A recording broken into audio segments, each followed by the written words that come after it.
Hello, friends. Chris Coursey here, president of Thrive Today, and I want to welcome you to the Relational Skills in Real Life podcast. Friends, I'm glad you're here.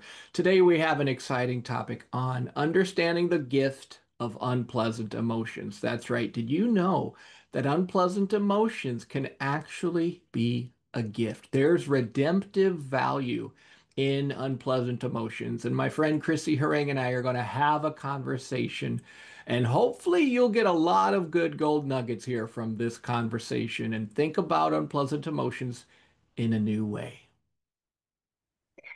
All right. Well, Chris, we have been talking about return to joy a whole lot in this season. We've been putting out new resources that help people learn how to navigate what they're feeling. And you've been talking a lot about emotions in your podcast episodes. So today we're going to talk about the gift of unpleasant emotions. I don't know, can emotions ever ever be gifts? That's a great question. And yes, when you hear emotions and gift in the same sentence, your brain goes, What? Wait a minute, what did they just say? And yes, this is good news that emotions are actually gifts. They're God's gifts. And I'm excited for us to explore this topic today. Yeah, awesome. Well, why don't we have a few different points we're going to talk through about the redemptive nature of these unpleasant emotions. So, do you want to kick us off with the first one? Yeah, emotions are signs and signals that we're alive. And so God gave our brains the ability to have emotions because it really not only reflects the living God whose image we're made in, but emotions make us human. And imagine life without emotions. It'd be like color blindness, like we can't see the richness and the brilliance of what's around us. So emotions are meant to reflect the fact that we are alive, we're made in God's image. God has emotions, and we see God's reactions at places in the Bible. And so, because we're made in his image, emotions are actually meant to add more color and flavor to life.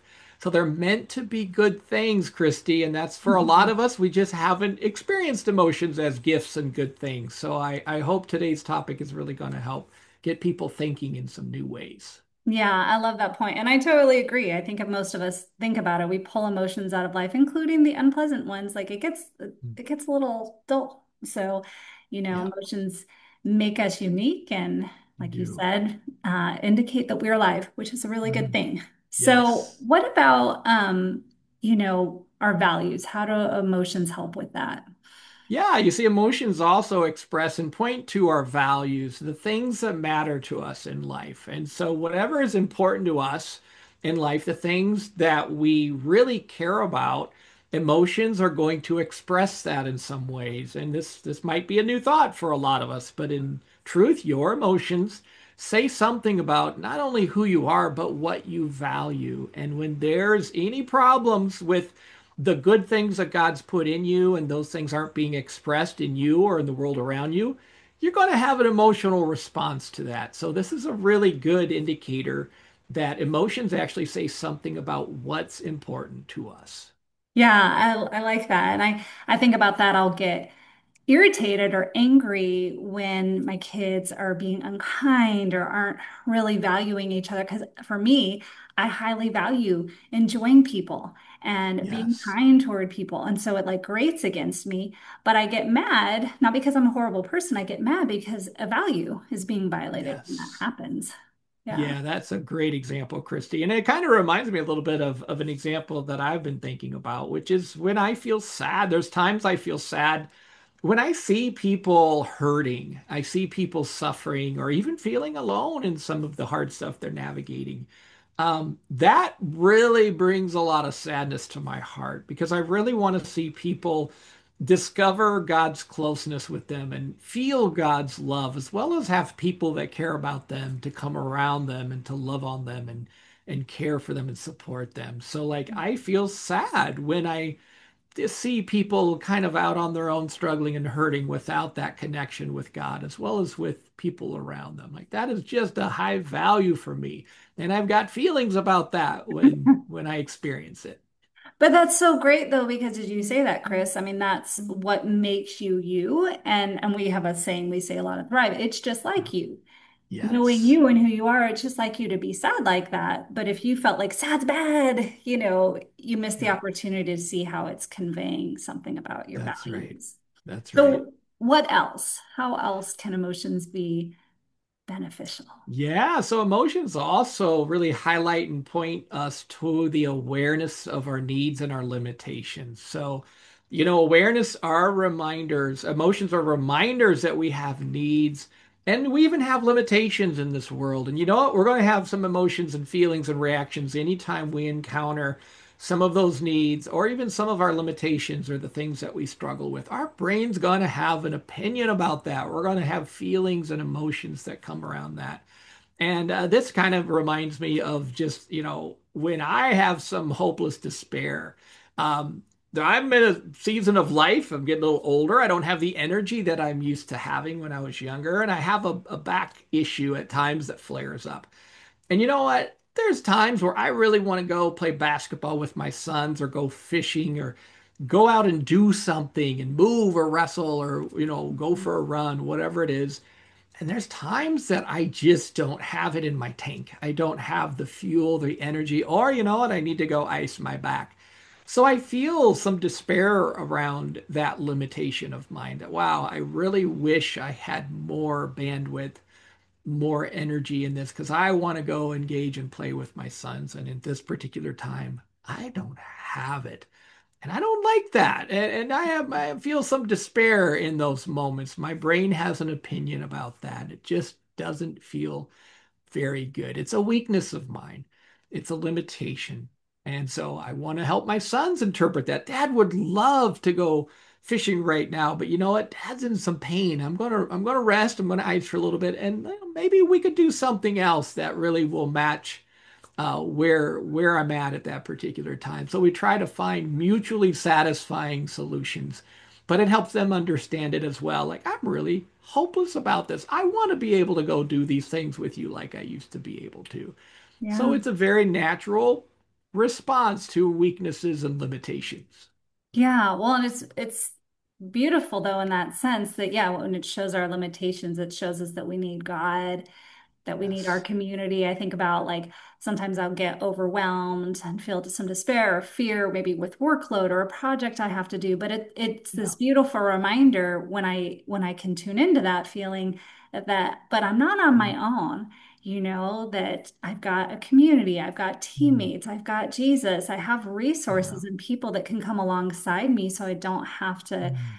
lean on my own self. And so that Yeah. emotion points me to community and to the That's need for good. community, which is a really beautiful thing.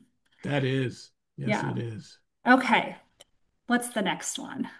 So emotions also provide us with opportunities to grow. And this is a big gift for all of us that emotions lead to opportunities to grow in new ways. And so we don't have to see emotions as something that we need to avoid or run from. But you know what? There's an opportunity here for me to grow in some new way because I have an emotion going on right now. And I think when I think about this point, Kristy, I think about, there's times I might feel some shame when my wife or my sons, point out maybe a time that I dropped the ball in some way, or I forgot something important, or I forgot to communicate something. And they say, Dad, why didn't you tell us? And I go, oh, guys, I'm so sorry. I completely forgot. And I'll feel some shame.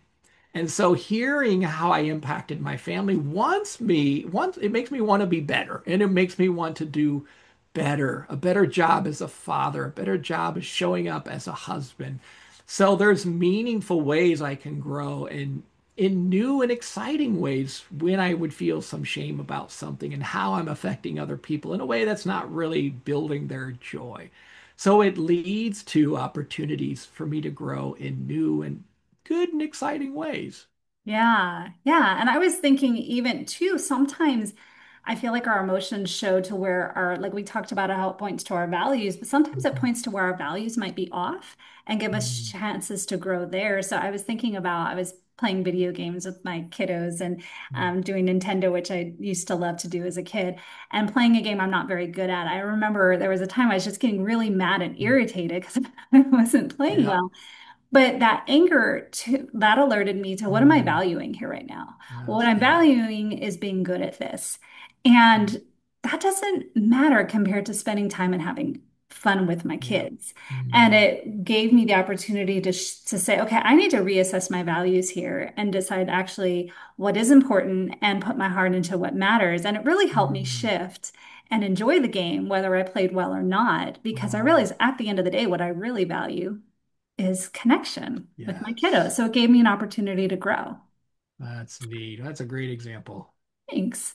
So we've got one last one, and then we're gonna wrap up here. Yeah, so emotions also remind us of the importance of glad to be together, joy.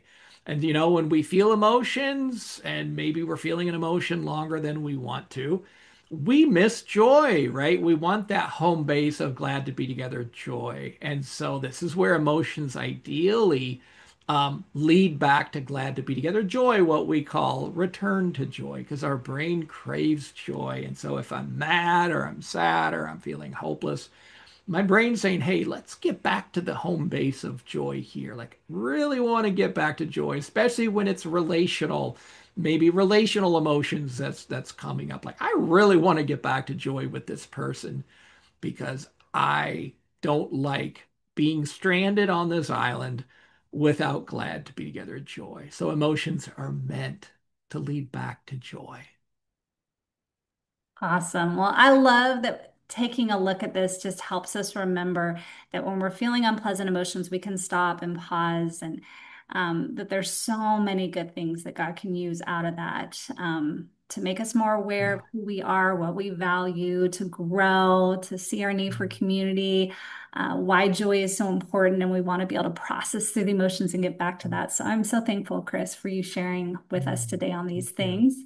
And we are going to be talking about one of the emotions, shame, which can there be anything good about shame? I'm sure there are a lot of us out there that feel strongly no, there Yep. can be nothing Yep. good about shame because it has really been abused in so many cultures and in many Yeah. of our lives. But we're going to talk Mhm. about shame. We're going to talk about the problem with toxic shame. We're going to talk about how to deal with shame in healthy ways and even look at some considerations for communities and how Mhm. communities can deal with shame in healthy ways. So, in the podcast description, keep an eye out for that event. We'll have a link to that if you want to join us. Yes. Right. Well, thank you so much, Chris. Yeah, thank you, Christy. It's good stuff. All right, friends. Wasn't that something? There's a lot of really good information here, and I hope that that was helpful and insightful for you. And hopefully, this is the start of something good for you. So, I want to encourage you to join us for our From Shame to Strength event that's happening. We're very excited about this event, focusing on how shame can become a strength and actually a good thing in life and relationships. I want to invite you to visit thrivetoday.org to learn more about this event and join us, as well as the Return to Joy Skill 11 page on the 19 skills, where you'll find additional resources to help you become the person that God created you to be so that you're not held down by upsetting emotions like shame.